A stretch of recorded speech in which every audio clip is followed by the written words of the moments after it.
꿈을 꾸는 곳이 아닌 실현시키는 이곳. 우리 대구보건대학교에서 만나요. 대구보건대학교. 여러분 안녕하십니까? 오늘은 민족의 가장 큰 명절인 추석입니다. 지금 제 뒤로 둥근 보름달이 떠 있는데요. 하지만 불볕더위에 지역에서는 역대 가장 더운 추석을 맞았습니다. 차례를 모시고 성묘 다니는 길이 더욱 힘들었지만 가족 간의 정을 나누는 시간은 여전히 소중하게 남았습니다. 이종훈 기자가 한가위 표정을 담았습니다. 제실 문이 열리고 차례상에는 핵과일과 송편, 어육 등 정성을 다해 장만한 음식이 차려집니다. 차례상에 술잔을 올리고 절을 하며 조상의 음덕을 기리고 자손의 안녕을 비는 마음은 예나 지금이나 한결같습니다. 정신없이 살잖아요. 근데 한 번씩 고향에 와가지고 그런 것도 나누고 또 우리 전통 같은 것도 느끼고 그렇게 하고 있습니다. 좋은 것 같아요. 하지만 올해 차례를 모시는 모습은 사뭇 다릅니다. 이전에는 제실 밖 공터가 좁을 정도로 제사에 참여한 어르신이 많았지만 올해는 한 명도 보이지 않습니다. 따가울 정도로 강하게 내리쬐는 햇볕 아래 서 있을 수 없어 올해는 고택 마루에 모여 예를 다하기로 했습니다.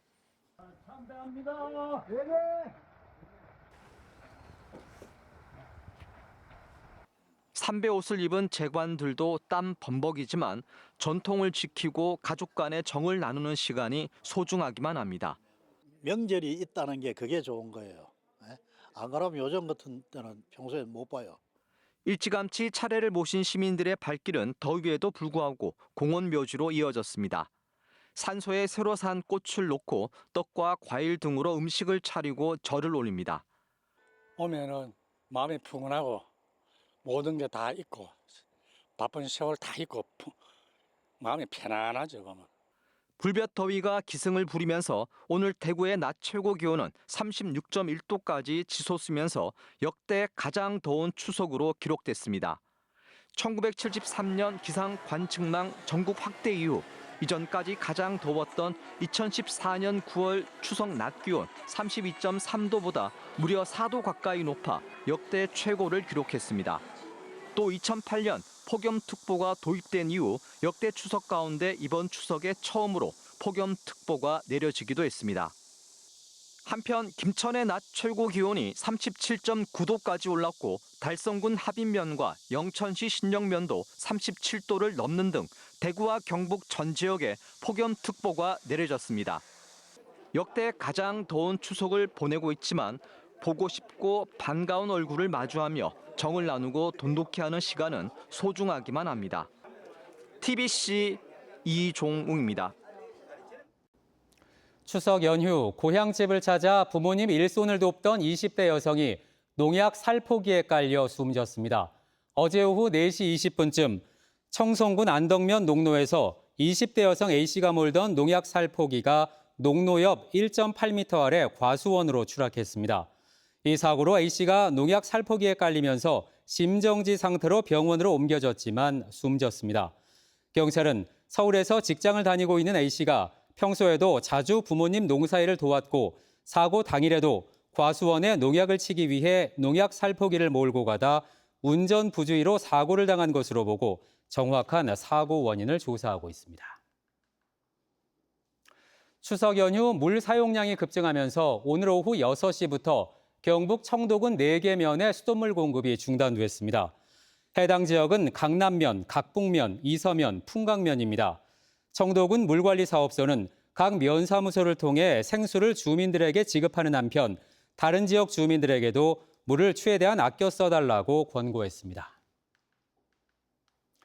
전기 자동차에 이어 최근에는 전기 선박 시대도 점점 현실이 되고 있습니다.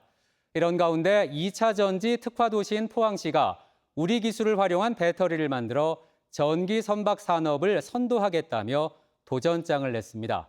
양병훈 기자가 전해드립니다. 덴마크 에스비에르 항구와 5km 떨어진 판회섬을 오가는 300인승 여객선입니다. 항구에 정박하자 배 옆에서 문이 열리고 부두에 설치된 전기 충전기와 결합합니다. 충전에 걸리는 시간은 단 7분. 100% 전기로 움직이는 이 배는 이산화탄소 배출과 소음이 거의 없어 북유럽을 중심으로 취향이 늘고 있습니다.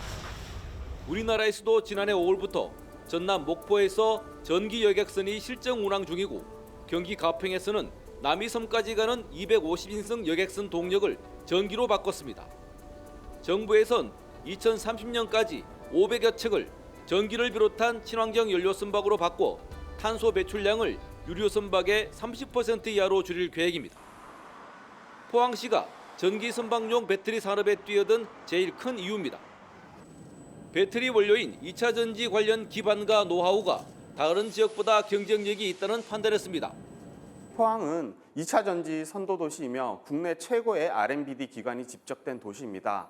또한 해안에 인접한 영일만항 산업단지, 블루밸리 산업단지, 그리고 공항, 항만, 철도 등 우수한 산업 인프라가 이미 구축된 지역입니다. 포항시는 우선 10톤 미만의 소형 선박용 배터리 양산에 주력할 계획입니다. 우리나라에만 소형 선박 6만 5천 척이 있어 단기적으로 국내 수요가 충분하다는 분석입니다.